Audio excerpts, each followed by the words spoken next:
An Eye for an Eye by G. W. Crane. But Mother is too sick to be moved, the girl said imploringly. She was rather slim and a trifle taller than the average.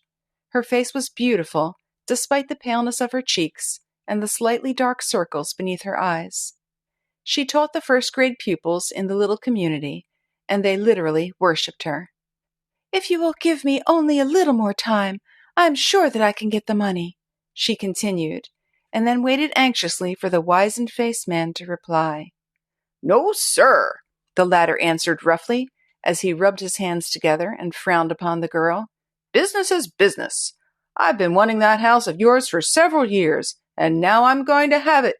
Unless," he smiled grimly, "you bring in the money to pay off the mortgage by tomorrow morning." "But please, Mr. Seaman, I have no money. Mother's illness has taken everything I had and more, too.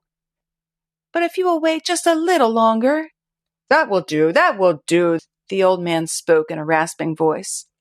"I've been too good to you already. And then, there's that little shack at the other end of the village. You can move into that. It won't hurt you." "But I tell you that Mother is too ill to be moved," the girl spoke desperately. The shriveled old man waved his hand in a gesture of dismissal.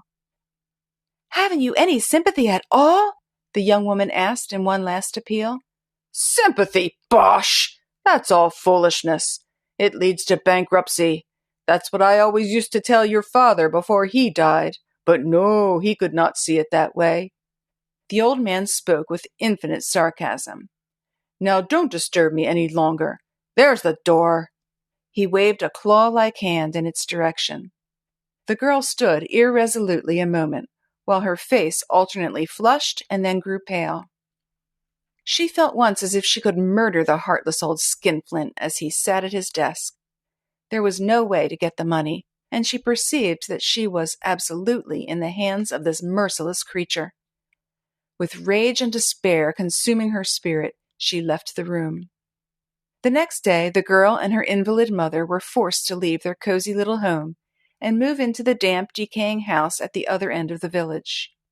Neighbors insisted that the sick woman come into their homes, but even in her illness, the invalid was too proud to do so. 2 weeks later, the suffering of the poor woman was at an end. Out in the cemetery, a haggard girl watched the lumpy, half-frozen clods of earth fall down upon the casket and shut in forever the body of her loved one. She did not leave with most of her neighbors who attended the funeral, but stood silent, watching the swiftly filling hole. Her eyes were dry. There were no tears left to soothe her. She had wept at the words of the minister, but now she had ceased. A fierce bitterness filled her heart. When the mound had been finished, the pastor gently touched her arm, intending to lead her back to the carriage. But the girl fiercely shook off the friendly hand. "Leave me alone," she said.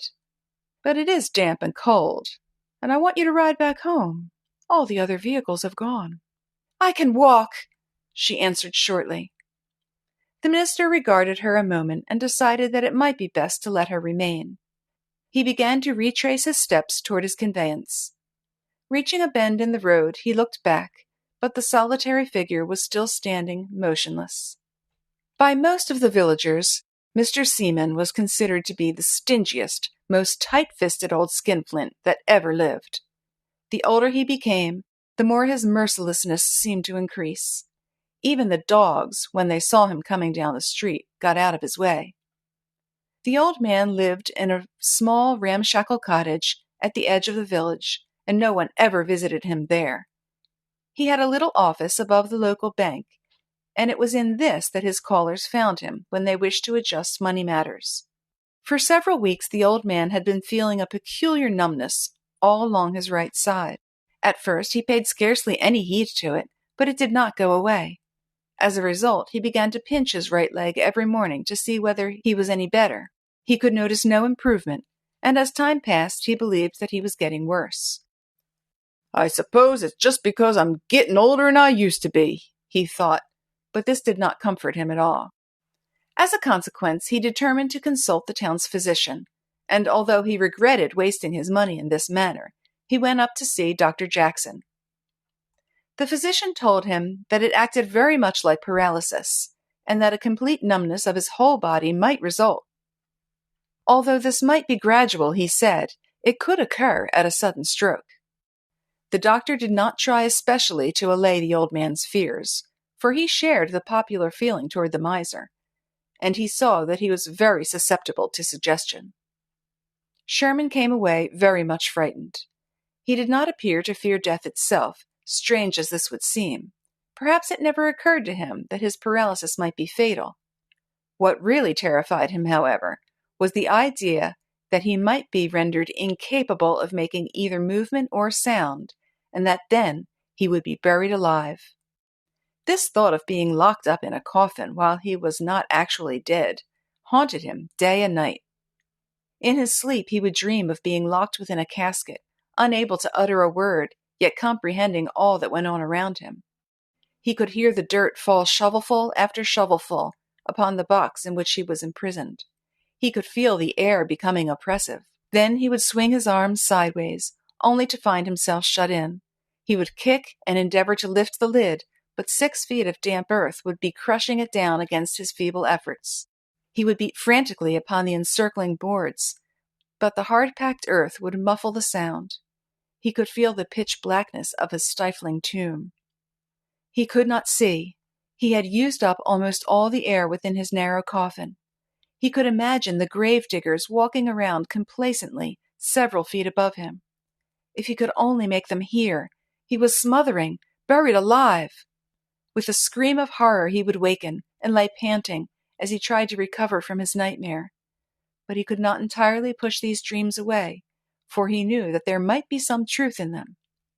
He had already seen an article in a magazine telling of just such a case.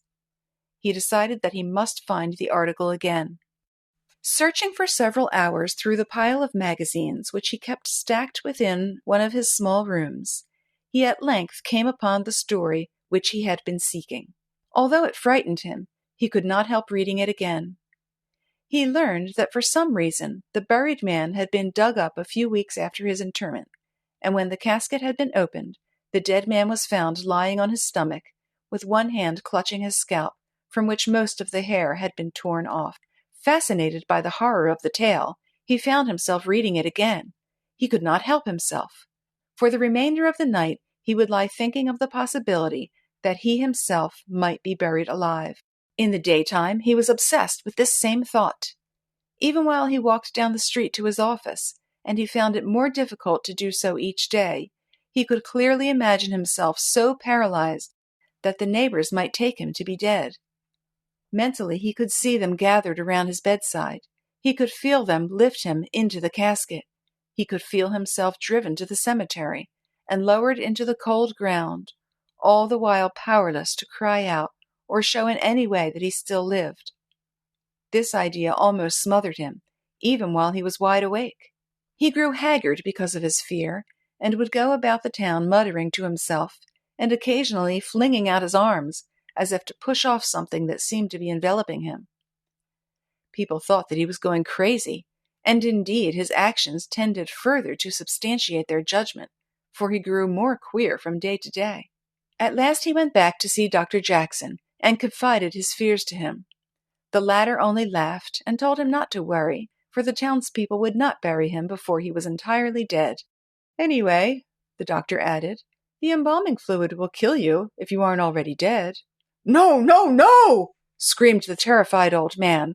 I won't be embalmed! I won't be embalmed! And his voice rose more shrilly at each repetition. Promise me that you won't let them embalm me, he demanded, and his eyes shone wildly. The doctor began to place credence in the reports of the town's gossips concerning the old man's madness. But everyone's embalmed nowadays, he explained. But I don't want to be, the miser said fiercely as he began to shudder. I might not be dead for sure, and if I were not embalmed, then I could come to life again. The doctor finally promised that he would not permit the poisonous chemicals to be placed within the old man's veins, in case the latter should die. Now, there is something else I want you to promise me, the miser went on. I have been dreaming that I shall be buried alive. Oh, but I have, he added, as the doctor began to shake his head. if I were buried in the usual manner and should wake up." Here he trembled, and a look of horror spread over his face. "But I won't be buried that way," he yelled in a frenzy. "Promise me that you will do as I say," he exclaimed in a tone that expressed a mixture of both command and entreaty. "Well, what is it?" the doctor asked curiously. "I'm going to have a bell placed near my grave with a rope leading down into my coffin, and then if I revive, I shall pull the cord and ring the bell." "But who would hear it?" Dr. Jackson asked, as he vainly strove to check a smile. "Oh, there's a farmhouse not far from the cemetery, and somebody there could hear it and come and dig me up." "You'd smother before they could ever get to you," the doctor objected. "No, no, I have everything planned, and I have it written down so that you can do it just as I wish. I'll pay you now for your trouble." And he handed the doctor a $50 bill. "Promise me that you will do it," he pleaded. Dr. Jackson, thinking it all to be nonsense, nevertheless promised, and the miser slowly hobbled off. The doctor thought it all a good joke, and the news soon spread about the village. "And to think," the doctor said to a group of men standing in front of the little drugstore, "the old tightwad gave me this 50 to see that his fool notions were carried out." And he showed them the bill. The old man was the object of a great many jokes during the ensuing weeks, but he himself was feeling much more at ease to think that the doctor had pledged himself to carry out his wishes. The miser's right leg, however, was growing more and more numb. Each morning he would pinch it to see if there were any feeling left. It became very difficult for him to walk, so he decided to supervise, personally, the erection of the bell. It was a large iron one, much like the ordinary farmhouse dinner bell, which the rural housewife uses to notify the men in the field that dinner is ready. The old man had it fastened on a post, which was set in the ground near the spot which he had chosen for his grave. The time finally came when the shriveled figure of the miser did not appear upon the street, and an investigation revealed him lying upon his bed, almost wholly paralyzed. Dr. Jackson obtained one of the middle-aged women of the village to wait upon him and give him his food, for he could not even move his arms to feed himself. For a few weeks more he lay in this helpless condition, gradually becoming more and more dependent upon his nurse. One morning he failed to open his eyes and lay motionless, giving no sign of life whatever. Dr. Jackson had a great number of calls to make that day, and so it was not until late in the evening that he could attend the old fellow. Tired out from his labors, the doctor made a hasty examination and said there was no doubt about his being dead. Next day, the doctor gave the miser's written instructions to his man-of-all-work and told him to see that they were fulfilled. The latter had a hole bored in the lid of the coffin, through which the rope was to pass. One end of it was placed in the hand of the corpse, and the remainder of the rope was pushed through a 1-inch pipe and fastened to the bell. The pipe permitted the rope to be pulled easily, otherwise the earth would have checked it. According to the miser's orders, another tube connected the cheap casket with the open air. This was to permit him to breathe if he should not be entirely dead. The earth was rapidly shoveled into the opening, and in a short time a mound of yellow clay marked the old skinflint's last abode. It was unlike other newly made graves, however, for a rope reached out of it to the bell nearby, and 6 inches of an air pipe protruded. The grave diggers left the spot and returned to their homes. The cemetery was deserted unless one believes that the spirits of the dead hover above the last resting places of their bodies. About 3 o'clock next morning, the sleepy telephone operator in the little office above the drugstore received a call. "Hello, hello!" a frightened woman's voice exclaimed. "This is Harding's. Say, that bell over in the cemetery's been ringing for 10 minutes. It's getting louder and louder. Call the constable or somebody, quick! There ain't been any men folks at our place now, and we're scared to death." The operator was wide awake, for everybody knew the story of the burial of the old miser. She called the doctor, but could get no response. In desperation, she called the grave diggers, and 2 others to go out to the ghostly spot. As soon as she had sent them out on their weird quest, she called the Harding farmhouse. "That bell quit ringing several minutes ago," Mrs. Harding replied. "I don't know what to think." The 4 men reached the dark cemetery with its eerie tombstones faintly visible all about them. Hurriedly and with conflicting emotions, they ran to the new grave. What they saw startled them so that they almost turned back. The rope, which had been fastened to the bell, now was tied to the foot of the post. Even as they looked, they could make out a slight movement of the rope. It grew taut, and then they could see it slacken. "Gosh, he's come back to life," one of the men whispered hoarsely. "Look, look," his companion almost shouted, and pointed toward the air pipe. How it got there they did not know, but a bucket was forced down over the end of the tube into the fresh earth, cutting off the air supply from the coffin.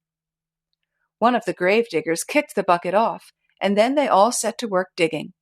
Frantically, yet fearfully, they threw out the fresh earth. Their lanterns cast weird shadows about them, and dimly lighted up the somber tombstones nearby. They scarcely said a word, but when they did, it was a very low tone.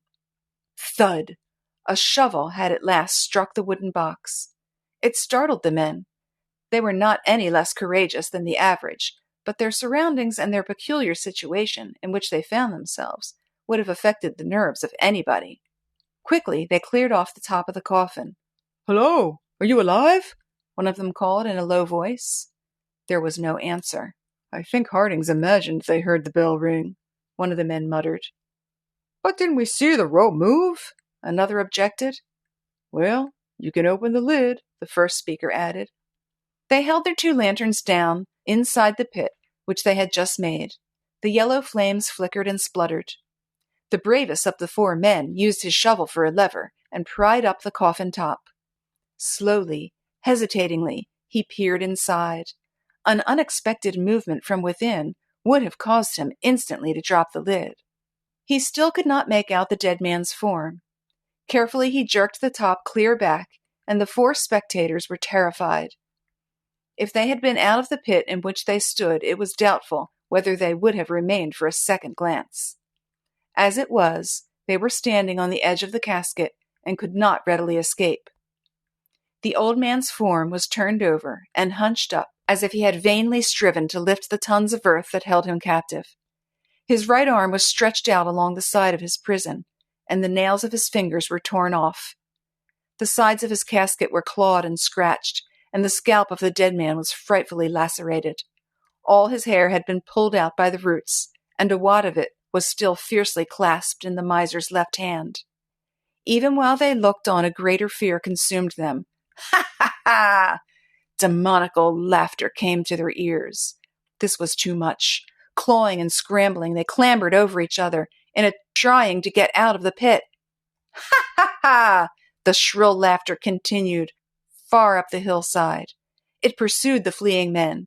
To their terrified minds, the fiendish sound seemed to be taken up and re-echoed by each of the tombstones which they passed in their flight.